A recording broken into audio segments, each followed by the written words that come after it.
So to start out, Mr. Mayor, this concept, what is called the All Abilities Playground, is the boards that were presented to the public this week showed Linden Park. Are you aware? Can you give everybody a little bit of background why Linden Park as opposed to anywhere else? Well, it started off, and Linden was the prime place for when we started off, was Linden Park. We had back then we did have a little debate on a couple of us wanted one place, a couple of us wanted another place. I think one Lone Ranger had one place he wanted it, and all three were parks: Memorial, Matthews, and Linden. But after we narrowed it down, probably Linden was the best place.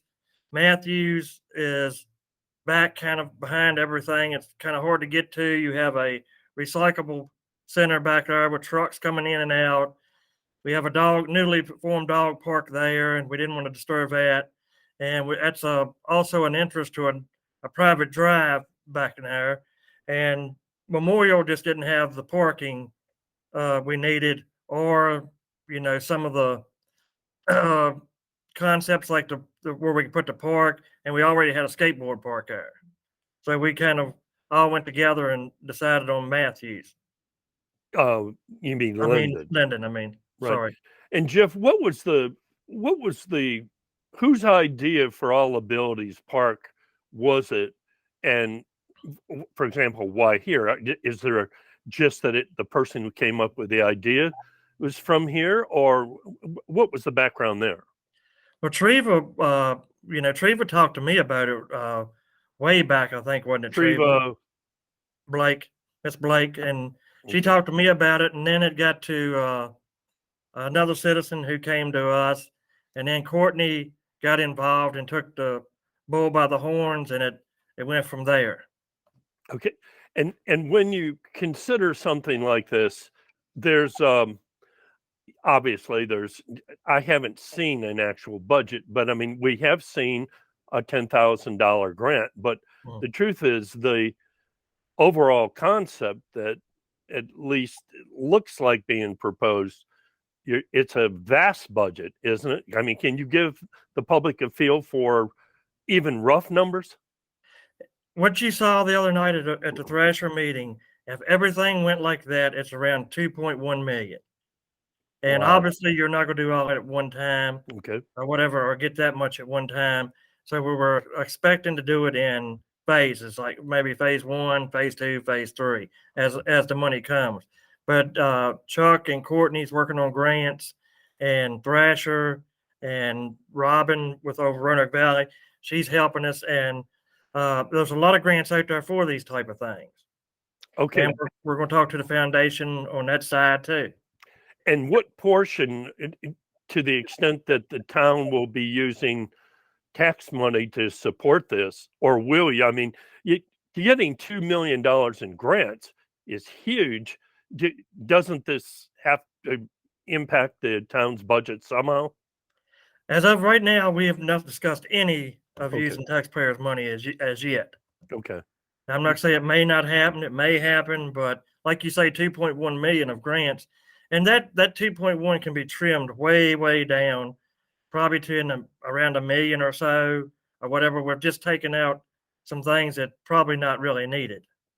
Well, and I'm a little disappointed that Courtney's not here because, and Miss Blake, maybe you can chime in on this. What are the key elements of an all abilities park? For example, I mean, if you had to say we need a minimum of X, Y, and Z, what would be those key elements? I would say the elements that I was thinking, now everybody else's is different, but the elements I was thinking is like, you have a lot of people with disabilities, like special needs. They're in wheelchairs. If you think about some of the playgrounds we have around here, nothing accommodates a student or not a student, but a citizen that's in a wheelchair. We don't have a swing. Like I explained to the guy from Thrasher the other day, my inspiration came from a park that was out of Richmond, Virginia. It's called the ARC. It might be something different now, but it was ARC. And I showed him, I pulled up the park and it had like a video, and they actually had different things. It was an all ability park, and it was accessible for anybody. You could be young, you could be older, you could enjoy yourself. But then if you had a wheelchair, you could go and do stuff in a wheelchair.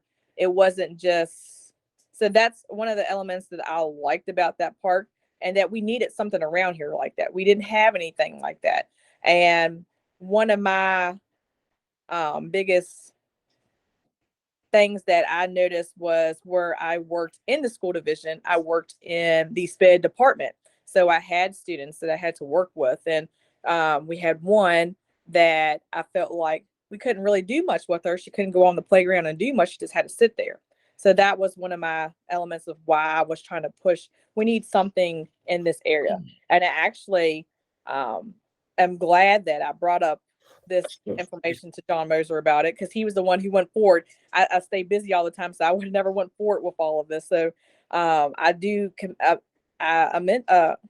I like commend him for going and pushing this ideal out.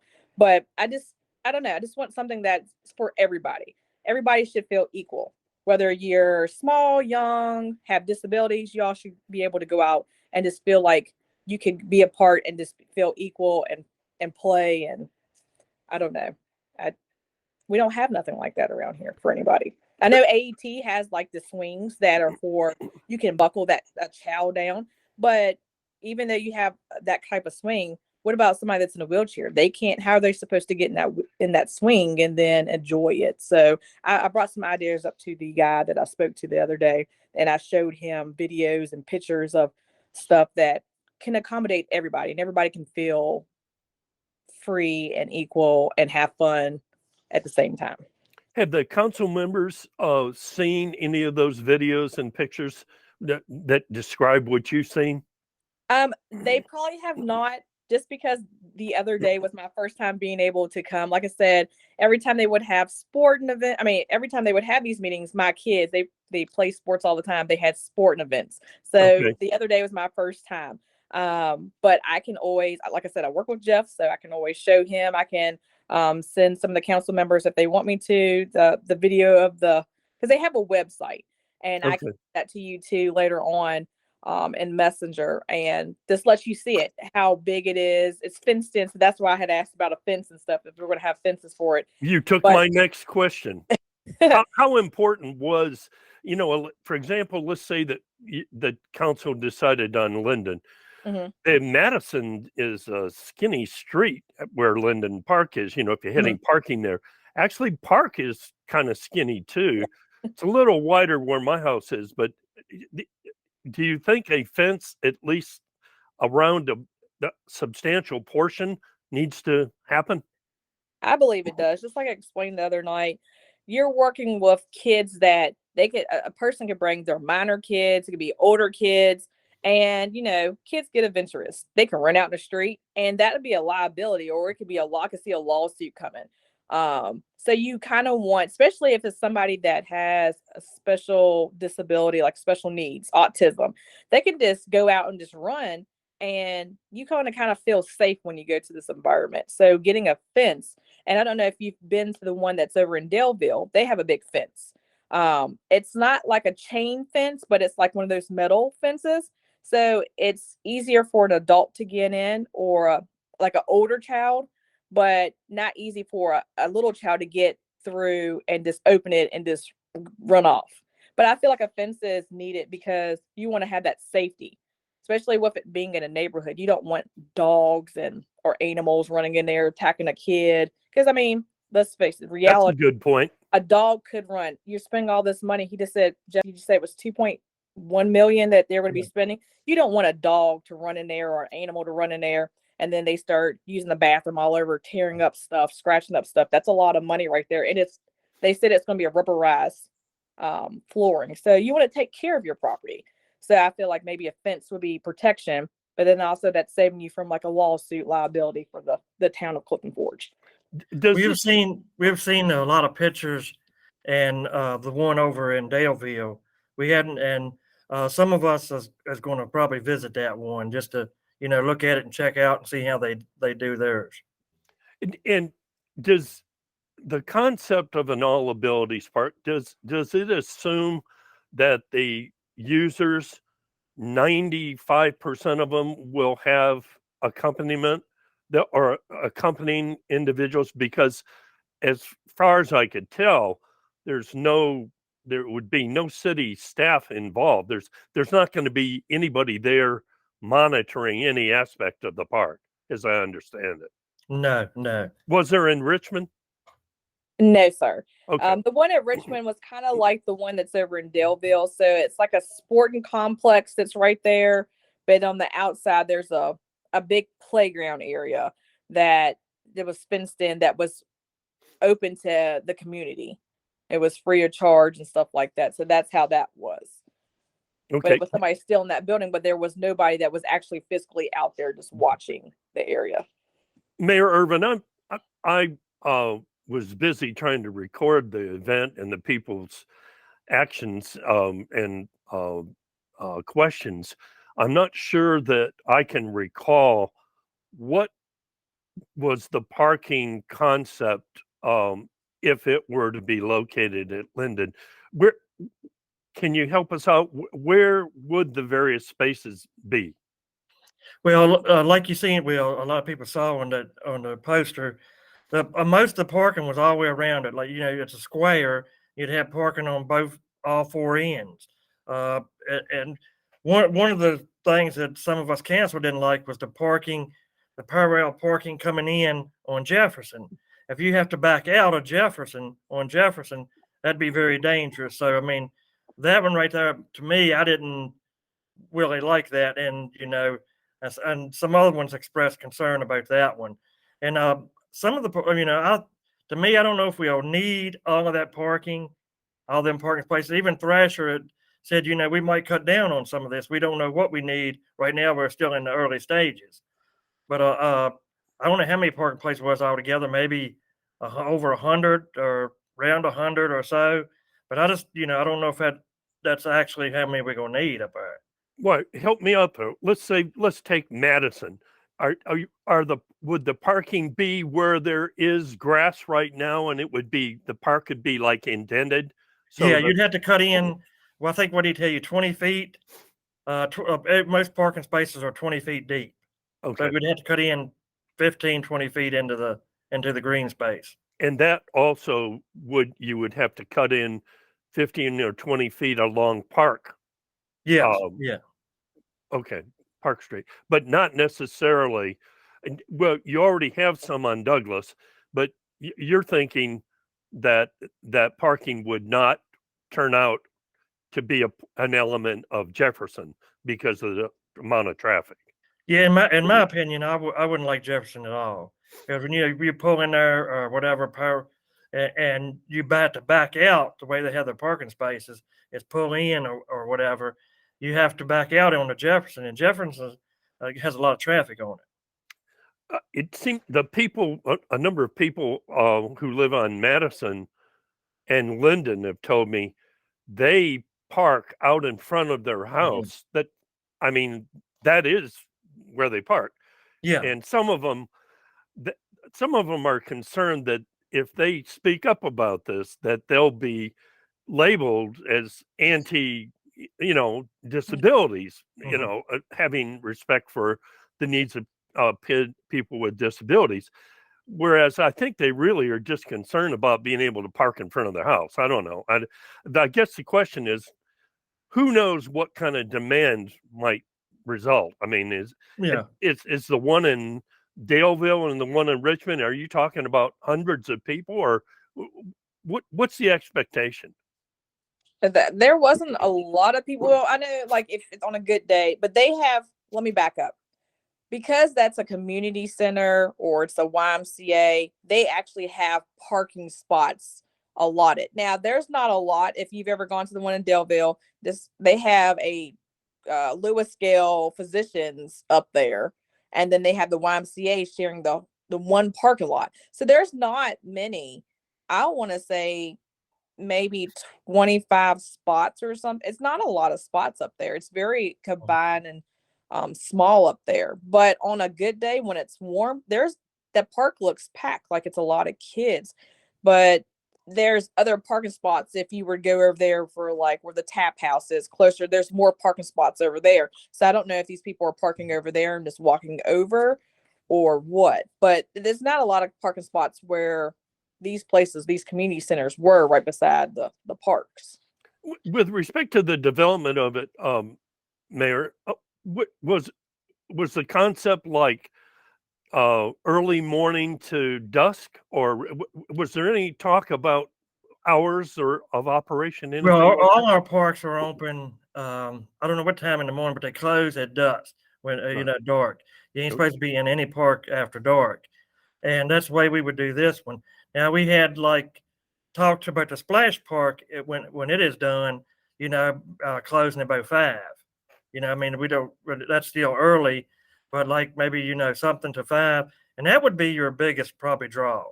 But just on a regular park, I mean, you like Treva said, but they have a lot of people over in Botetourt County than we do, and so I don't think if we do like phase 1 would be the park, and starting out, you might have 40 people or whatever at one time on the weekend or whatever, but when you get to Splash Park, that's when the traffic's gonna pick up because everybody knows that in this area we need something like that for the kids.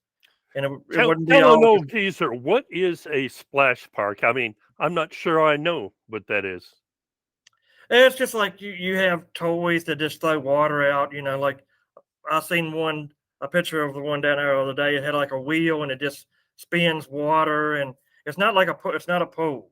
I had one citizen ask, "Are you putting a pool with the splash things?" I said, "No, it's just the toys they got. You might have one that goes around and around with water. Just different toys that splash water."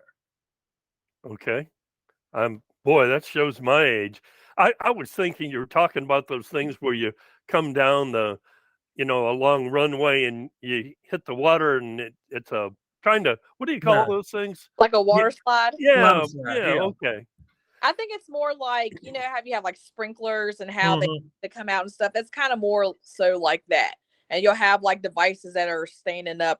Basically what I saw in those pictures the other day, devices that stay that are out of the ground, and they're kind of like just sprinkling water, like trying to make you wet. The kids can run through and get a little wet and stuff like that. Just have fun. Is what I was getting out of that. Okay. In the videos or the sessions we've heard when the speakers will come before a council, and not even the other evening, was there any mention of a time frame for even the beginning of the development of the park? I mean, obviously you want to get grants, and I mean, to even begin construction, you're talking about a lot of money. But is there any kind of time frame, even rough time frame, on when it all might happen? I haven't heard of any time frame as yet. Like you say, we just have one grant, 10,000, and we may have some other small donations in by now. I ain't for sure on that, but until like if we do phase 1, phase 1 costs 200,000. Till we get the money to start each phase, we won't start anything. I think till we get that money to do the whole phase. Tell the public of something that probably vexes many residents, not just people who may be their homes, their quiet enjoyment of their homes around Linden, but on any park that may in the future be chosen, just in case this isn't the final decision. How does a citizen, any neighbor or just anybody at all, how do they voice their particular concern about any particular park choice? Because as you mentioned and Chuck mentioned, this isn't a done deal for Linden. The boards all assumed that, but at least that's what you guys said. So how would a citizen express their views other than coming to a random council meeting? Should they send the Thrasher group a letter with details of this, or should they approach you? What's the best way for citizens to, if you will, privately express their concerns? Well, you said just a while ago that you think, people don't want to say anything because they don't want to feel like they're against, special needs kids. And I hope nobody would feel like that, because I mean, we understand, and I hope the public would understand, this is the people's neighborhood. This is their residence. That's where they got to live, and I would like to see, tell what you have, your idea, what you think, give it to a council member, call us. I mean, you can get in touch with 3 or 4 of us all the time. Council members, you call Chuck, Courtney, just get in touch with anybody involved and tell them what you think, or what you think's wrong, or what you like. Just give us your ideas, but just don't hold back and don't say anything. I mean, just come out and tell us. That's what we're there for. Come to a council meeting if you want. You have 5 minutes under public comments. I will listen to everything you got to say. All of us will there. But please don't hold back. I was kind of disappointed. I mean, it was a good turnout the other night, but I would have liked to seen 100 people there.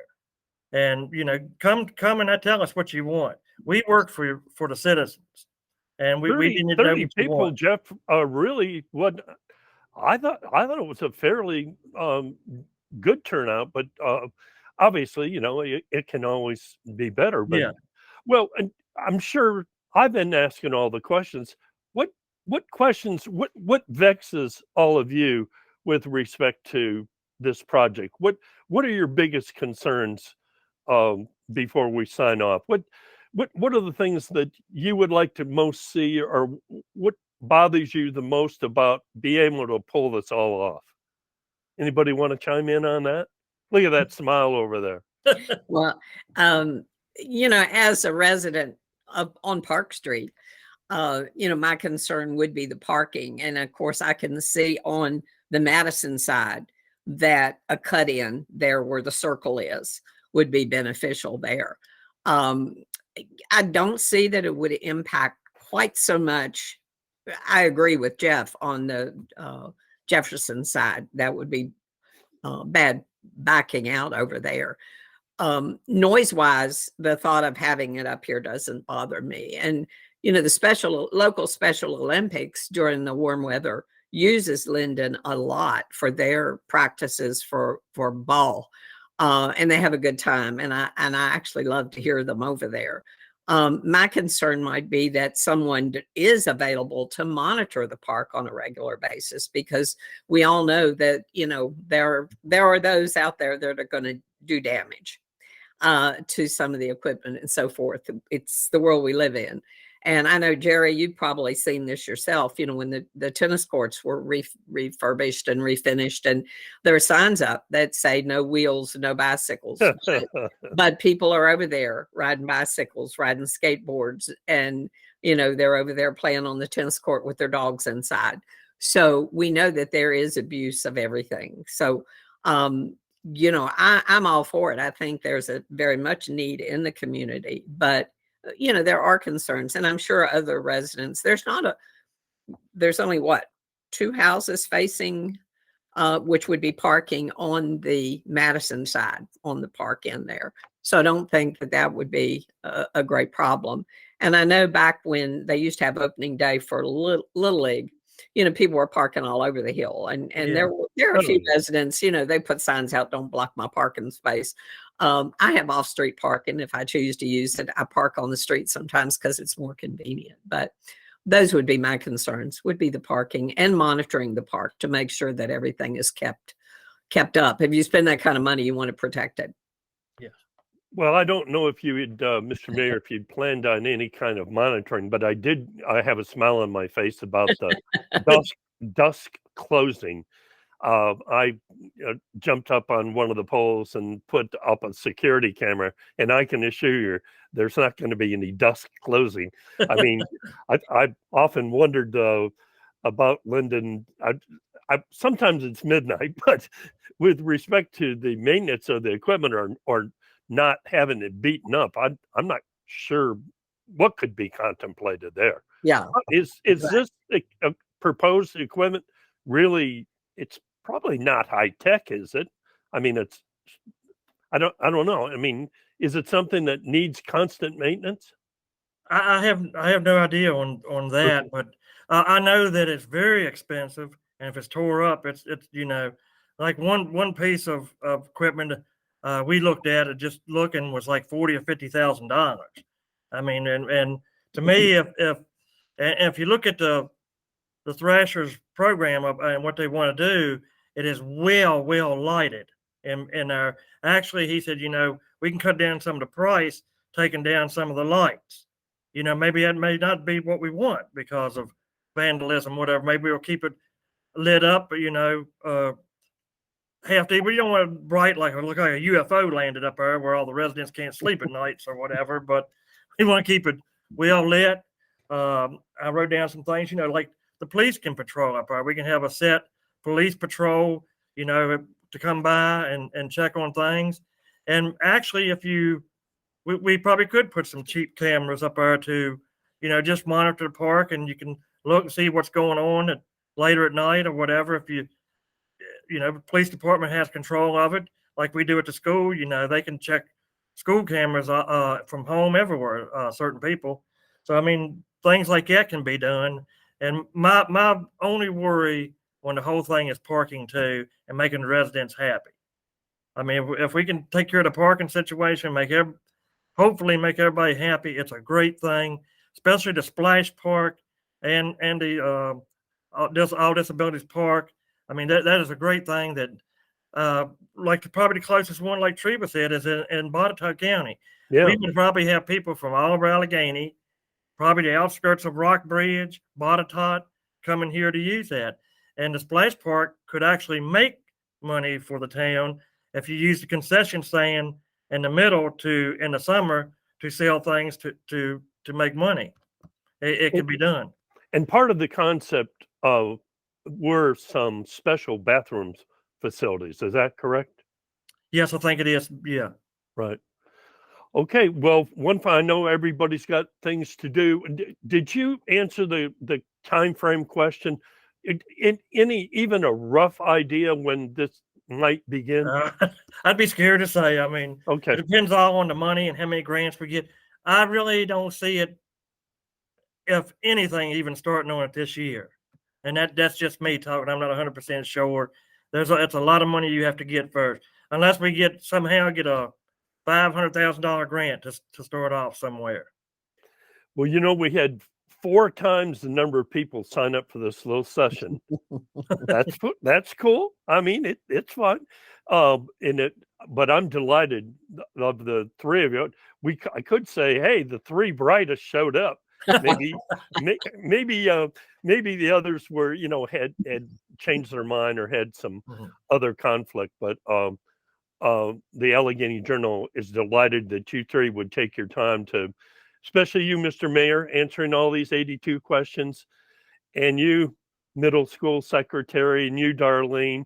No, you're the backbone of the community. The regular people showing up, and I don't think I've ever seen either one of you at town council meetings. You've got too much to do, but maybe in the future, Mr. Mayor, we can do more of these kinds of things where people like Darlene and Treva will, express themselves, because it's much better to have it in advance, isn't it?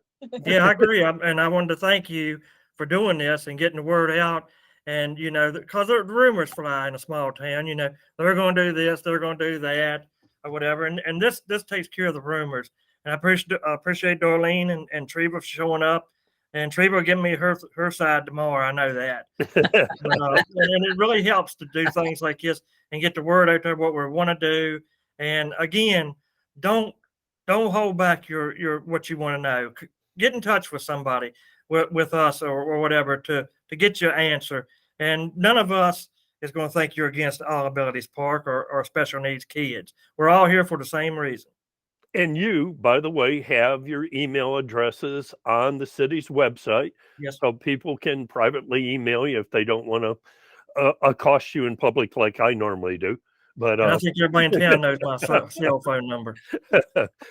Well, thanks very much again for everybody for joining. And we'll see how these things, I'm going to scribble down some of your concerns and some of the best points you've made, and send these on to town council and the Thrasher group. Thank you. Thank you, Jerry. Yes, Jerry. ma'am. Good Mm. seeing you. Thank you. Bye now. We're back. All right. For your second order, coffee with sugar, honey, and whole milk. Oat milk, please. Oat milk it is. Hear the quiet talking barista with Phonak Have a great day. Audeo Lumity, a hearing aid with smart speech technology. So no matter who is speaking, conversations shine with Lumity.